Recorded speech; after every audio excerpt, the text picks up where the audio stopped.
don't mind, I'd dispense with the acknowledgements of the personas who are here because kilala naman tayong lahat.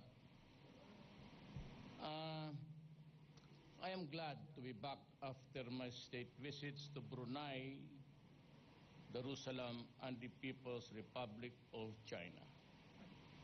In both my visits, we reviewed the sum total of our relations and explored other areas of undertakings that open doors for more meaningful engagements.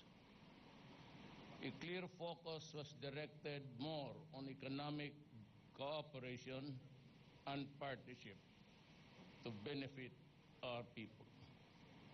In Brunei, I met His Majesty Sultan Hassan al-Bolkiah, with whom I discussed ways of furthering deepening bilateral relations, particularly through economic cooperation. We secured Brunei's commitment to help develop Mindanao halal industry, especially in certification and in capacity building.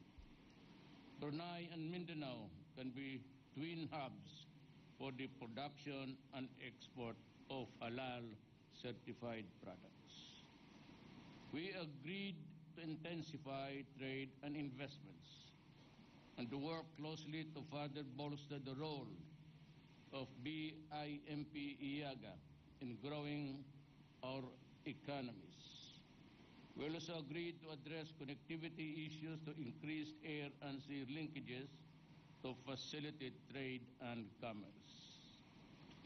I thank His Majesty's of Brunei's role as a partner for peace and security's continued support for the Philippines' effort to pursue just and lasting peace in Mindanao. We fully cooperate to combat illegal drugs trade and collaborate on maritime and defense issues, particularly in addressing our transnational crimes, piracy, and crimes at sea. To ensure progress in our discussions, we instructed officials of our respective government to immediately work together in transforming this agreed agenda into specific plans and actions. In my state visit to China,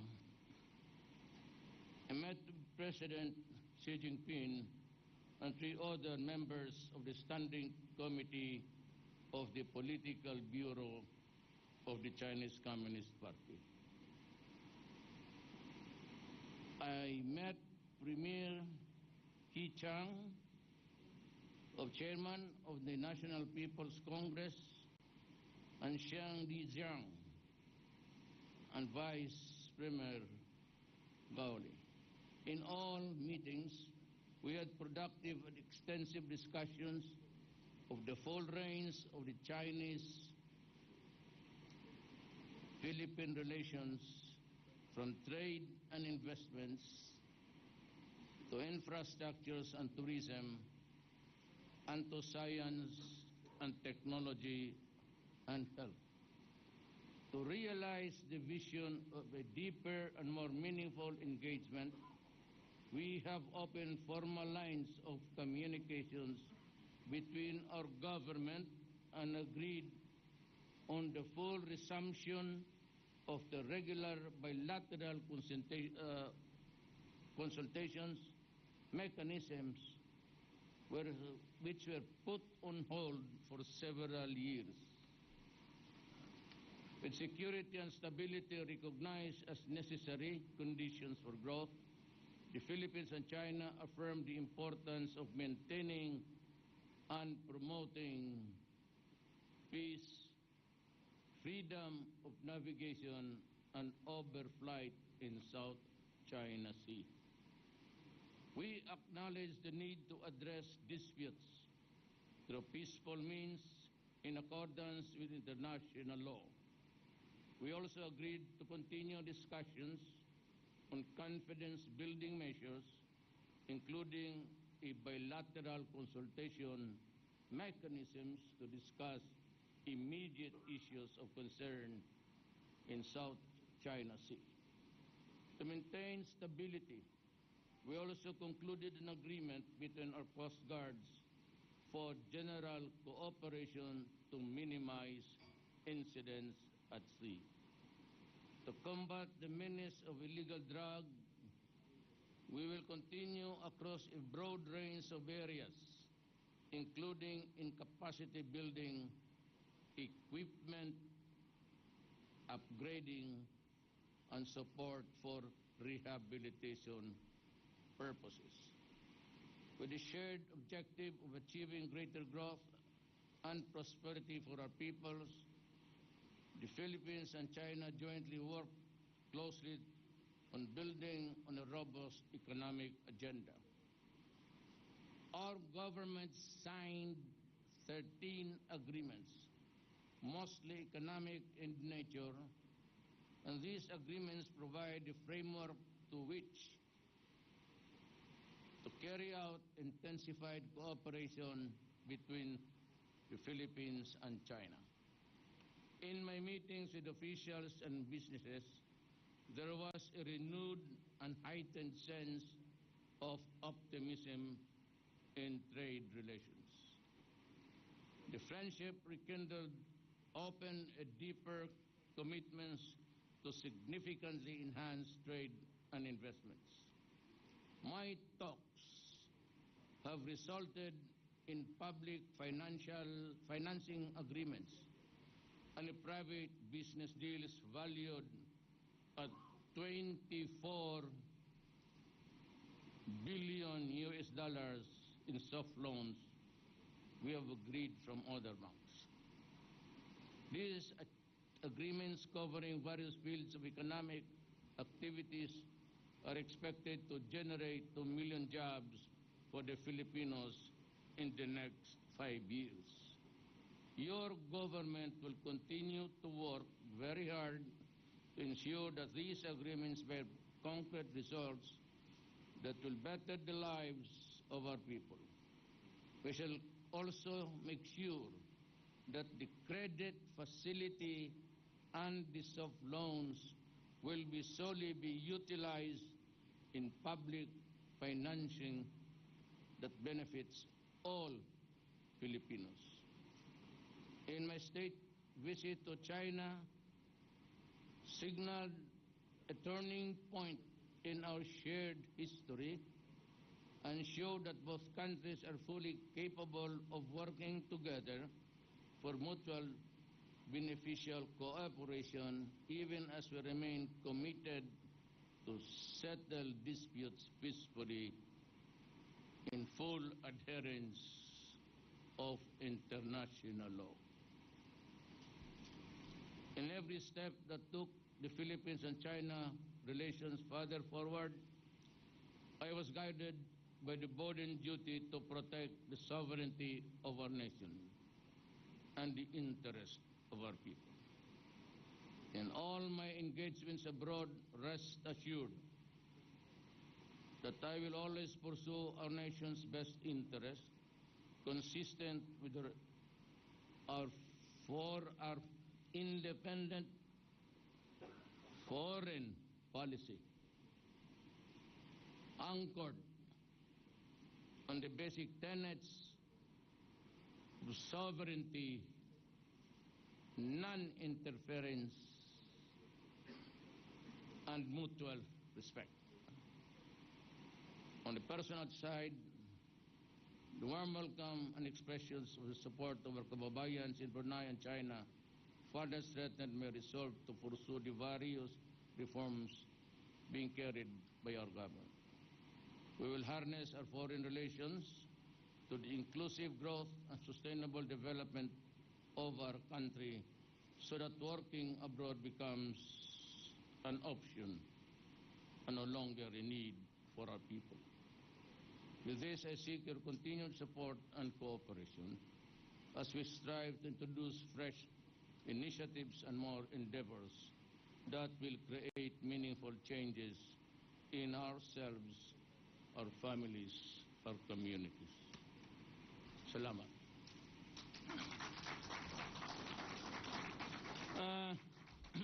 We can maybe accommodate a few questions. Siguro mga 100 okay na? The first question, Mr. President, is from Edith Regalado of the Philippine Star. Good morning, Mr. President. Yes, ma'am. First question is this. While in China, you declared, you had some pronouncements about severing ties with the U.S., both militarily and economic aspect. Now the question is, when are you going to come out with a written order with respect to the military, and then for the economic aspect, it would affect private businesses and, you know, the BPOs and everything. So, yung side na yun, sir. And then second question, sir. Anahin ko na lang, sir. That is the third. No, second question pa, sir. Second question is this. Is your attitude towards the U.S., does it have something to do with the mirroring case? Has the U.S. ever asked or apologized to you through those years? I'll answer you the second question. Sir. It does not really appease me at all. Binastos tayo ng Amerika. Mirroring was carrying out explosives in and out of Davao City for several years.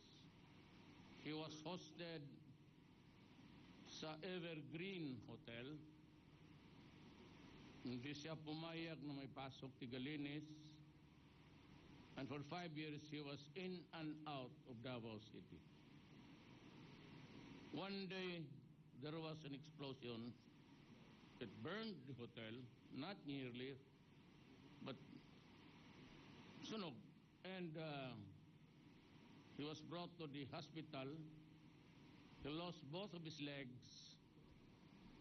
But unfortunately, the following morning, early on, may naglanding dito sa airport na to, a citation of the U.S. Embassy, at bumaba isang pulis na gago na taga-Pilipinas, the Colonel, I forgot his name, and some Americans who run their badges as FBI raw sila, got Mering out of the hotel, brought him out, kasi sabi nila dalhin nila sa Makati Medical Center for better medical treatment facilities, whatever. But what they really did was to fly out Mering Michael to Singapore and Shanghaied him to the United States. To this day, parang Batman and Robin mystery yan. No explanation. But a week after, or 4 or 5 days, Richard Donny, the ambassador at the time of the United States, nagipag-usap sa akin early morning with his aide only, and Mr. Bongo, apat kami nag-usap, and they promised to conduct a full-scale investigation and committed to me that they will serve me a copy. Sa awa ng Diyos, hanggang ngayon, wala pa ako natanggap ni baski note ng mansana. One night,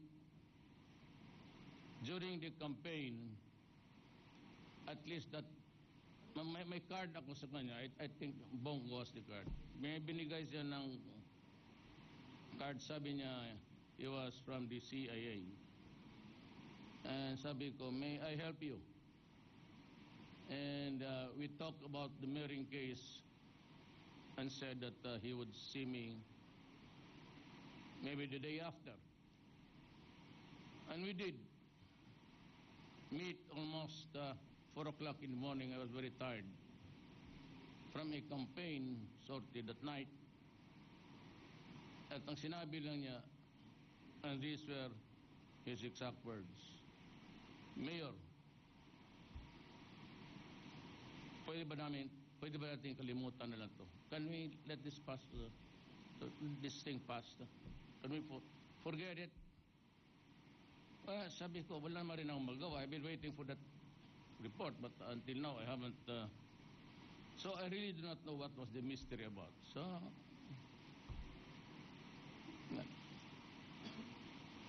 ngayon, itong Amerika, if they violate their sovereignty, they will raise hell. They go to war. Kung tayong ginagawa nila sa atin, there wasn't even an apology or anything. Kinalimutan ko yun. Ngayon, dumating itong naging presidente na ako, and one of the three promises that I made to the people was that I will cut corruption. And I hope it will really. Hindi ako naawa sa akin. Naawa ako sa. We will cut corruption. Period. Second is I will fight drugs. And third, I will cut criminality.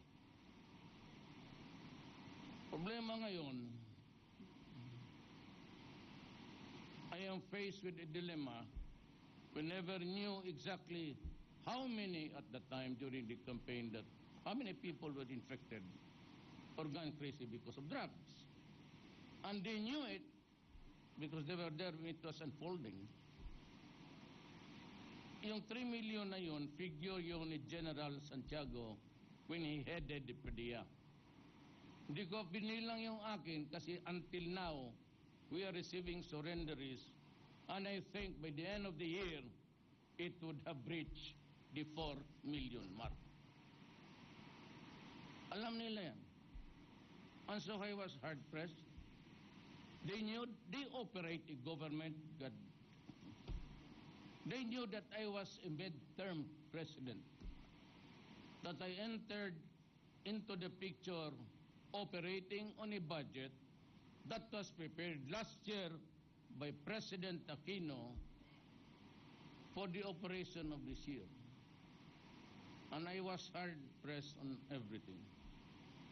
And yet they had the goal, these idiots, they would just say, why Duterte?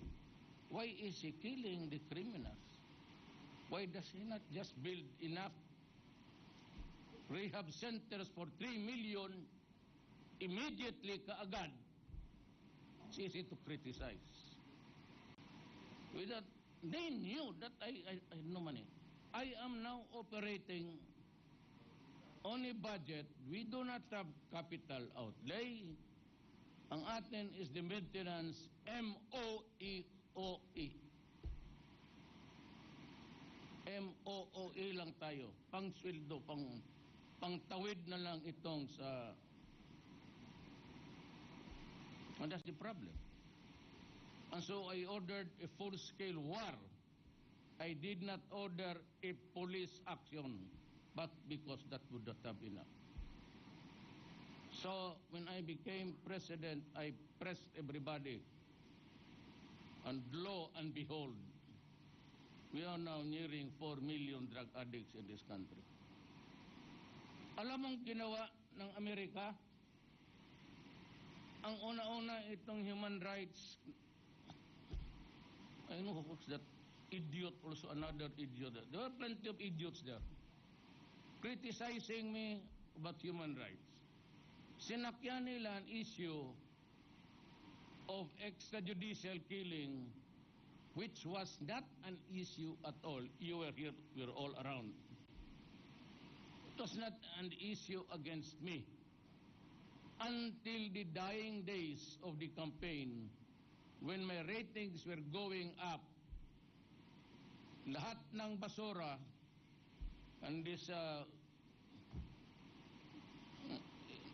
senator who talks with his mouth, with his foot on his mouth,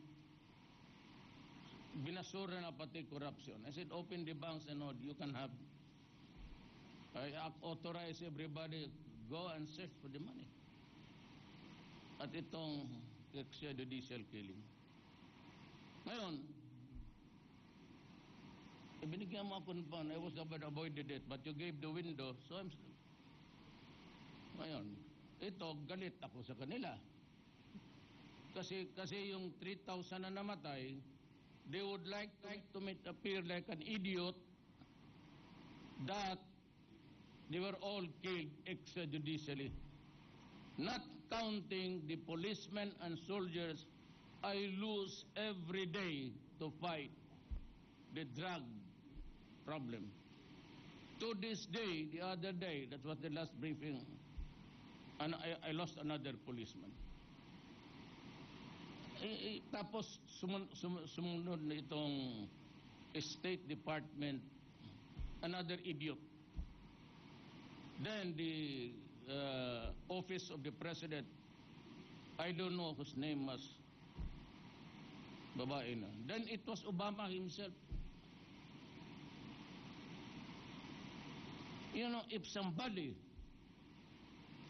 can give me an answer, I will resign tonight in handwriting. Tell me what was wrong when the United States declared war against Iraq on a pretext of weapons of mass destruction. They entered Iraq. They killed Saddam, destroyed the country, killed so many people, only to find out that there was no weapons of mass destruction. Tell me if it is right, because I will resign. Any man here in this room would stand up before me and say, it was moral, it was right to kill a leader of a nation, wipe out his people, and have the gall to criticize me about human rights violation. They undermined Libya. Libya is a failed state. They are eating Saddam slowly. Were it not for the fact that China and Russia are supporting Syria. Why? Why? Because if Assad is out, they would have destroyed the entire Middle East. Why? Maybe oil. Why? Stupidity. Another reason. Idiotic behavior. Yan ang problema dyan. Kaya ako galit kay Mary because binastos nila ako. Nung tinanong ninyo ako kinaumagan, you were the one who asked the question, isa ka pa. Sabi niya, si Mary na wala. So I called Lasa, who is now the mayor of Hagonay. Colonel Lasa, he was the chief of police at the time. Sabi niya, Mayor, hindi ko alam. So I called General Peña, who was the RD here. Sabi ko, said, ano nangyari? Sabi niya, Mayor, hindi ko talaga alam. So, what do you call that? Is that respect? Mutual respect and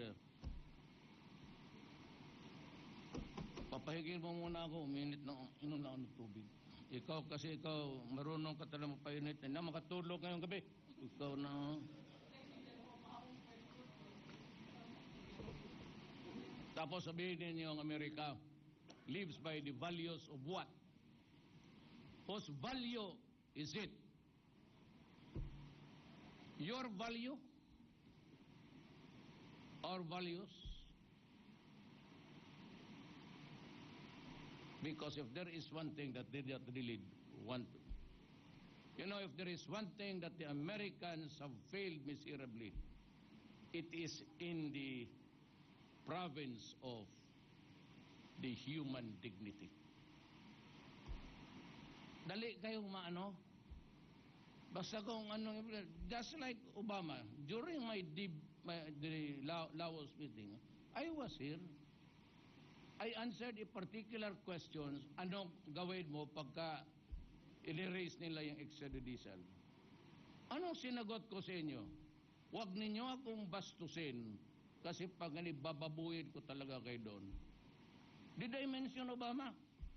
But when I said the following day, because it was fed to him, those were hurting words when the president was, na hindi ko nga siya pinansin eh. And he didn't even bother to say, no, I was wrong, Duterte. I thought you were because my idiotic group also told me that you said this and that. I never mentioned his name.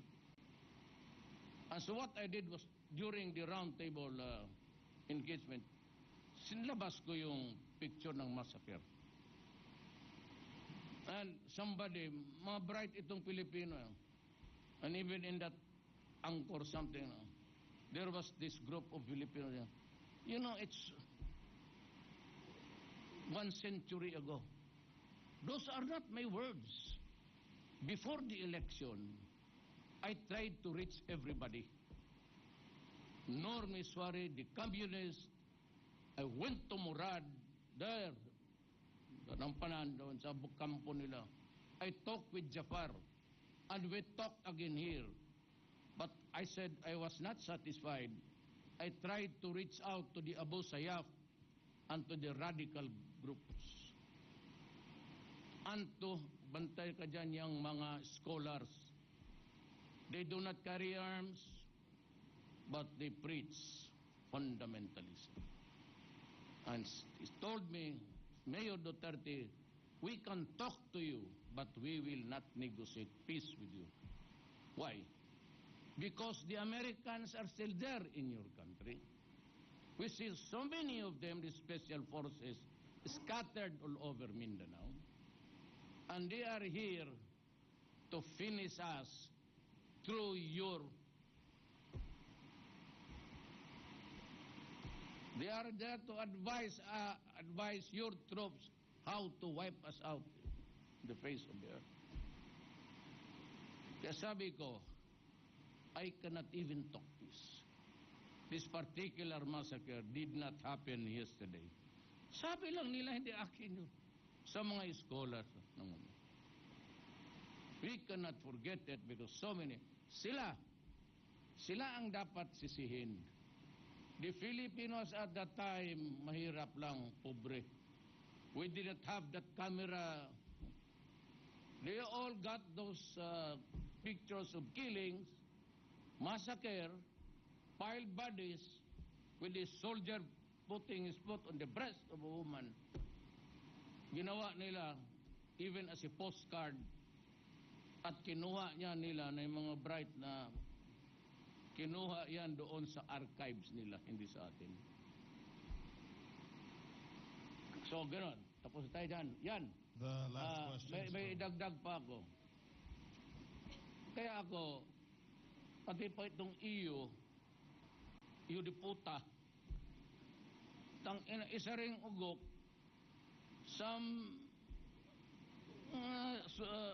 lawyers of iyo, hinulat-tulatan ako that I could be, ang masakit dyan, ganito, putang ina nila.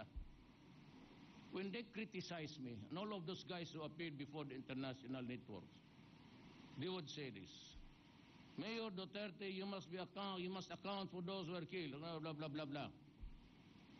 Remember that if you do that, we will cut the assistance and the aid money. Putang ina kayo. Ganon kaliit ang tingin ninyo sa amin. Pumunta ka dito, ipakain ko yung dollar mo. Sila, bastos yun eh. Kaya if I react in the manner of a Filipino na galit sa kanila. Kaya ako nag-iinsulto ng tao. What is there to defend my integrity and the integrity of the people of the Philippines? Ganon ninyo, paano ang mga Pilipino sa labas? Nandiyan na nga, nagpakahirap na, tapos that we will cut the assistance. Putang ina, iilo ninyo yung pera ninyo. You know what is an ilo?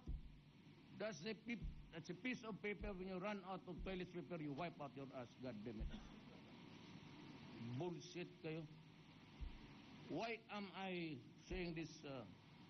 It sounds the height of vulgarity. You started it. You give me 10, I'll give you 20.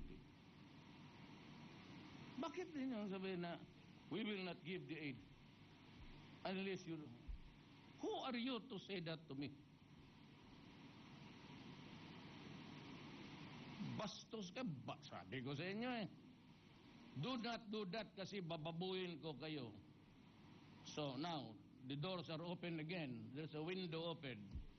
Eh talagang bababuin ko kayo. Unstatesmanship. I am not running for any statesman. There's no position in this planet statesmanship. You can eat it all.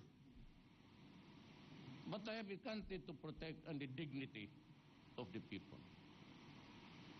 That's why I give back to you full length of what you want to say about me. So let us place ourselves in the proper perspective. Assistance, USAID, you can go to hell. EU, no wonder you are in shambles now. You cannot even agree to be together or not. Whether to form still a European community or disintegrate. Why? Because your lawyers who plan it are all stupid and idiots. I'm ready for the next question. Next question is from Ina Andalong, CNN Philippines. Good evening, sir, and welcome back. In China, you announced a separation with the United States. What exactly, sir, do you mean by separation? And what actions, if any, will you take to formalize this pronouncement, specifically... You know, you have to take my words in the context of what I've been saying all along. It's not severance of ties. When you say severance of ties, you cut the diplomatic relations. I cannot do that. Why? It's to the best interest of my country that we maintain that relationship. Why? Because there are many Filipinos in the United States. Americans of Filipino ancestry. Why? Because the people of my country is not ready to accept, I said separation. What I was really saying was separation of a foreign policy. In the past, and until I became president, we always follow what the United States would give the cue. What he would give the cue that we are there, we follow, pasunod-sunod tayo. Hindi ako magsunod. Now, for example, Russia came out with a statement that this mentioned that I had a talk with Medvedev, and they are ready to extend any and all assistance. So that if I would like to have an atomic bomb, and if it is given to us, I'll bring it here. That is what it means. But I would like to thank Russia for understanding us. My problem, and they know also that how hard I am in dealing with the economic stress of my country. And for them, it was a very nice human gesture to the Russian Republic. Salamat po. Last from me, sir. The pronouncement has raised concerns or questions on what it could or how it could impact existing deals like the VFA or EDCA, the Mutual Defense Treaty, and also concerns from Filipinos in the U.S., sir, working there, and yes, those hired by U.S. BPO. That's what I said. Do they have anything to worry about? Yes, I have nothing about to worry. I worry that they would not get out of this country, that you have to force them. That is my worry. Why should I be worried? It will affect EDCA and the rest of the agreements? Maybe. But I have to consult the military, the police, and everybody.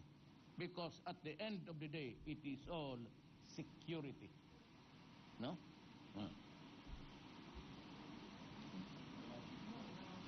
Sir, yung sa Filipino workers hired here, they're here working for American BPOs. Do they have something to worry about? Well, how about the Americans working for here also in the Philippines?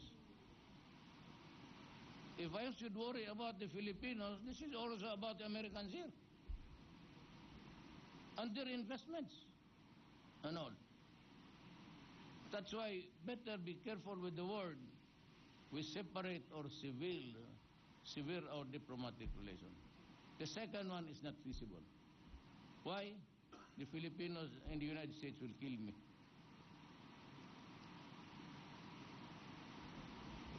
That is why I am not going there. Not in this lifetime. Inaabuso kasi tayo ng mga wala. That ends our press conference. Thank you so much, ladies and gentlemen. No more? How about the young lady? The blue shirt. You'll have your time. Alam mo, nagpapakpak lang ito kaya inaantok na to. Galing kami Beijing. Hi, sir. Also in Beijing, you announced the alliance, you're eyeing alliance with China and Russia. Apart from these countries, what other countries are you looking for to have alliances with? So many alliances really actually. Alliance is a generic term. That there is so many agreements, so many treaties to talk about. What is very important is that we have agreed to help each other economically. But the bulk of that burden would really be coming from China. Look at what happened. You just gave us 13 billion. It's not easy to just give so much money to a debtor na walang siguro. But the fact that they have the trust and confidence for us to pay on a long-term soft loan that would give us the drive, the impetus. Public-private yung mga bangko ng mga laking company naghiram rin. It will be published. I'm sure those are things which are not confidential anyway. And on a personal note, yung among usapan namin, you may ask me some other time because it's late. But I would be able to answer you at least some, but not all. Sir? Security matters, that's not a proper subject matter. Sir, follow up. There are some people na nagsasabi na you are announcing your separation from US and yet you just announced alliance with China and Russia. Hindi po ba conflicting yun dun sa lagi natin sinasabing independent policy, foreign policy? Your thoughts May I look at you for a moment?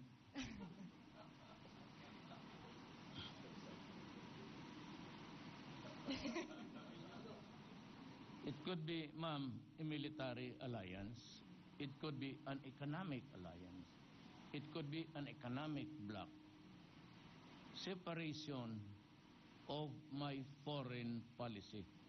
That it need not dovetail the foreign policy of America. That's what I meant actually. Even severe is to cut. Separate is just to chart another way of doing it. Thank you, sir.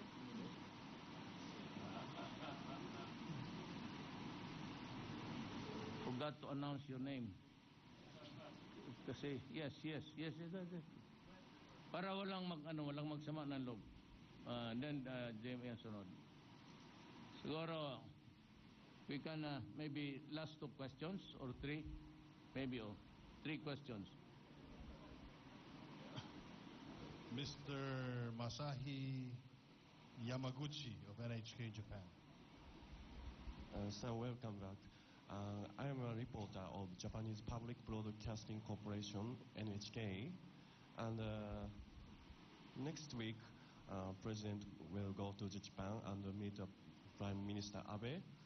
What are you looking forward to meet him, and what are you looking forward to talk about? Well,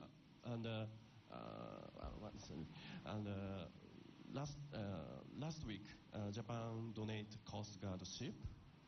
Like this, Japan government has a concern about dispute about South China Sea, and next week, do you plan to talk about the dispute about the South China Sea? well, I didn't get your questions in totality, but I'll just answer you. First, yes, I'm going to China to visit Japan. Well, Japan nga pala. Ako yung antok.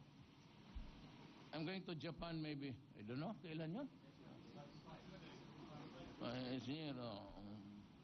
I'm going to Japan to visit your country.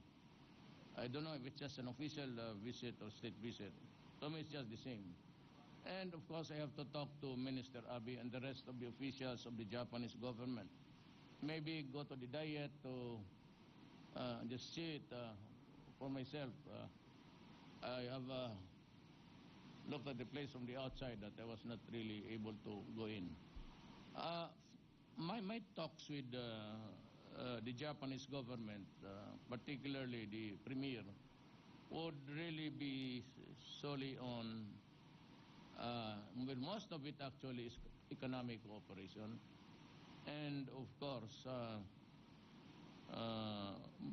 shared interest. Now, the most important thing there is the shared interest is really, if I get what you are driving at, is about the South China Sea. You know, I said I cannot talk for your country. I have to wait until I meet Minister Abe what would really be talking about. But the South China Sea has been the contention with several other countries vis-a-vis against China. The award to my country was an arbitral decision, and it said that that piece of property there, if at all, is really part of our exclusive economic zone. It has nothing to do with the territorial waters. But if you are entitled to a fish fund, as agreed upon by all, that each country shall own a fish fund of its own for its sustenance, that is what it is being talked about in that judgment. I told everybody, and I told China, I cannot surrender anything there. And in passing, we mentioned, they said that, they answered that at least what was, we do not want trouble there. We can only talk. And we hope that your country will not, do something foolish to start a violent war or incident. And I said no. And we cannot talk about it because I cannot give or promise anything which I cannot do under the laws of my land, particularly the Constitution.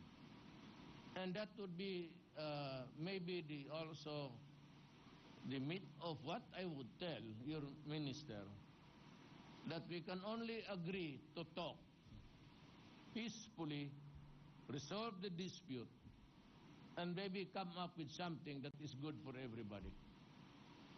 Just maybe. In other words, if you're asking me now, since I have to talk to Minister Abe, I cannot make any projections of what will happen. But to the Chinese government, I said, well, if that is the thing, that is what is in your mind, because that is also my stand, we will find a day to talk about it only on the issue of the South China Sea and no topic at all. It could be bilateral, depends on the development. It could be multilateral, and that would include Japan. Those are what I suggested in the future. The last question is from Jem Avancenia of TV5. Sir, may gabi. Sir, comment niyo po dun sa nangyaring dispersal sa harap ng US Embassy nung Wednesday po. You know, the police said that natakot kasi na-corner sila. There were just two of them, I think, in the crowd. They were surrounded by the group of militants. Alam mo, yan ang sinasabi ko. Even in war, even in everything, it's miscalculation. Well, I think that the police there was, nobody would ever do that in the midst of a troubled, I'm not justifying it. Just say maybe, baka he was under stress.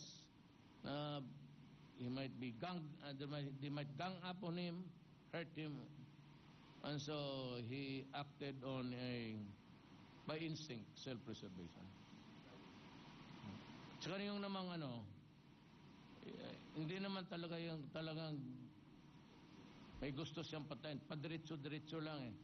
Hindi naman talaga yung pinipili niya kung saan yung mga tao. But I said, I am not, this is not a brief for the police. I might say that. Pero I intend to look at it.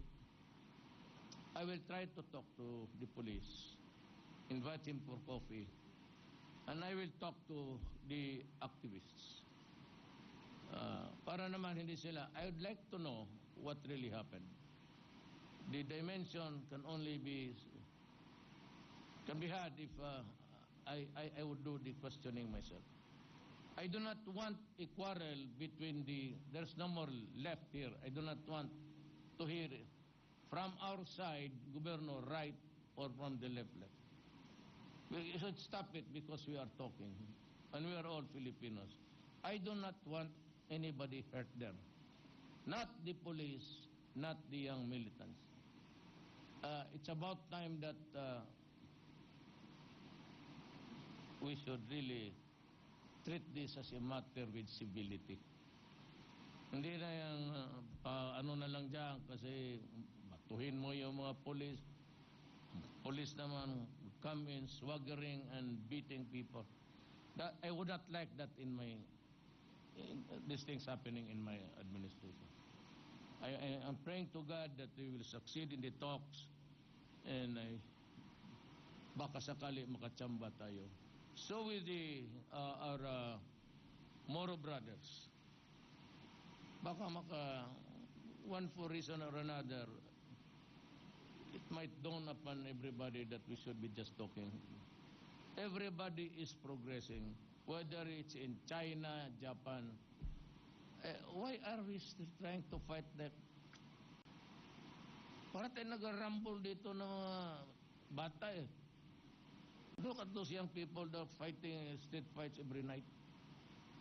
Stop it. No, kukornea na ako. But this is one thing I'd like to suggest. I do not want any firearms during demonstrations. Maybe, but no M16s there. Wala, they should be stationed far away. The worst that they can do, or maybe the demonstration is cause damage. I do not want to see M16s. There's no fighting there that will ever happen. I mean, those are anathema in the modern sense of the word demonstrations. They're everywhere. In every country, there are always demonstrations. And the government, police and military should expect that when there is almost a disagreement, a dissent, everybody in any country It could be Turkey, it could be anywhere. It's always France. Nandyan talaga yung demonstrations. It is of the territory of democracy.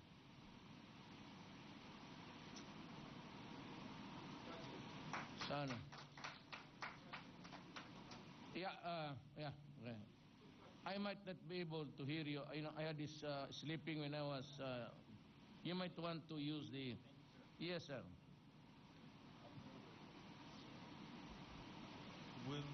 Will Ripley of CNN Tokyo. Thank you very much, Mr. President, for Yeah. taking my question. Just wondering, who would you get along with the best in the White House, Hillary Clinton or Donald Trump? You know, my friend,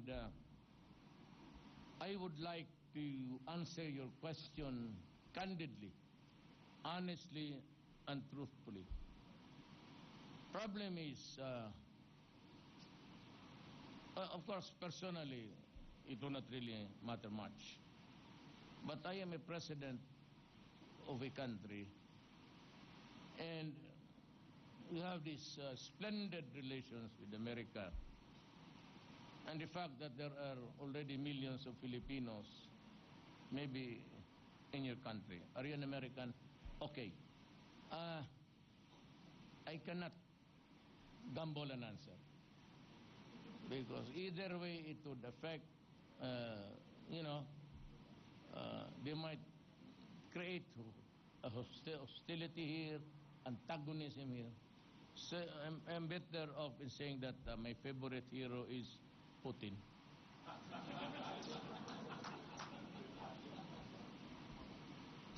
Some in the United States and elsewhere have compared you, the reason why I ask, have compared you to Donald Trump, the Republican candidate. What do you make of those comparisons? Speaking off the cuff, speaking what's on your mind. Donald Trump has also done the same thing. Valid issues, actually. Valid issues. Trump is airing something which is should also be a concern. One is terrorism. Everybody should be worried about terrorism. And of course, in this modern world, multicultural countries, again, there should be some semblance of, you know, acceptance and maybe, especially in the matter of religion, tolerance. Those are both words, but they have deeper meanings if you go into it. Tolerance, tolerate your religion and respect it and all the things like that. Terrorism, it's there. And frankly speaking, I'd like to be honest with you. America somehow, not all, somehow provided the reasons for the terrorism there right now. Why? Well, you need not be a terrorist. There has to be an explanation. For an Arab of Syrian descent, of Iraqi or Iranian would be there, migrated to the United States, and was even born there, and yet somehow gets into a radical thing. Maybe not even the history of the Persian Empire and all of these things. What they see are the bombings and the killings of soon. And if I were being done on the Filipino, I would really, and even you, if you are from the outside and you see Americans being treated that way, villages bombed, killing soldiers, and even hospitals, and just say, oh, it was the wrong target.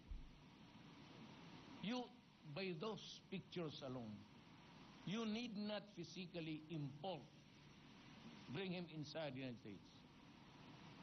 With those images on TV and the Facebook, you have created so much terrorism in your country. That is what I can say honestly, my observation about America.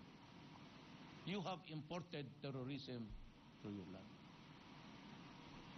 Okay? Yes, sir. The last one, the third. Yeah, okay. Ian Cruz of GMA. Welcome back, Mr. President. Ian Cruz of GMA7, sir. Sir, did you bring up the issue of Filipinos fishing rights in the Scarborough Shoal with President Xi Jinping? And was there any assurance from the Chinese that they will not reclaim any part of the Scarborough Shoal, sir? I leave it to the... Yes, of course, we did. I leave it to the Chinese authorities what they will do in the next few days from now. Napag-usapan namin, pero no. I leave it to them to... So one of the things I said that in the private talks, which I cannot. But tingnan natin. Let us see what develops in the days to come. Last, hindi ka man bidya.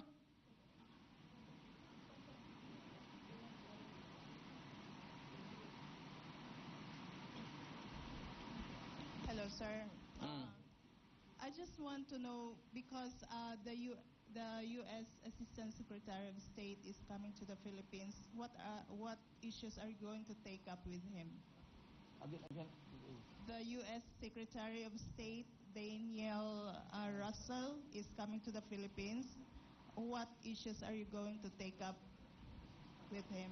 Secretary of State? Assistant Secretary of State. The Secretary of State here is Perfecto Kerry Yasay. Yeah. Yes, thank you. Thank you, ladies and gentlemen. Thank you, Mr. President. Good night.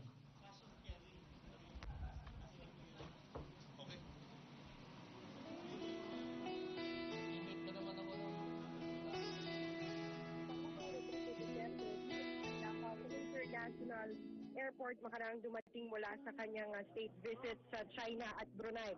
Iniulat ng Pangulo ang bilyong pisong halaga ng investment pledges mula sa China at Brunei na magbibigay trabaho sa atin sa loob daw ng 5 taon. Sinabi rin ng Pangulo na pinaigting din ang kooperasyon sa peace and order, maritime security at war on drugs. Samantala, nilinaw ng Pangulo ang napabalitang anunsyo niya sa Beijing sa pagtalas sa US sa aspekto ng militar at ekonomiko. Anya, hindi ito pagtalas sa diplomatic relations ng dalawang bansa.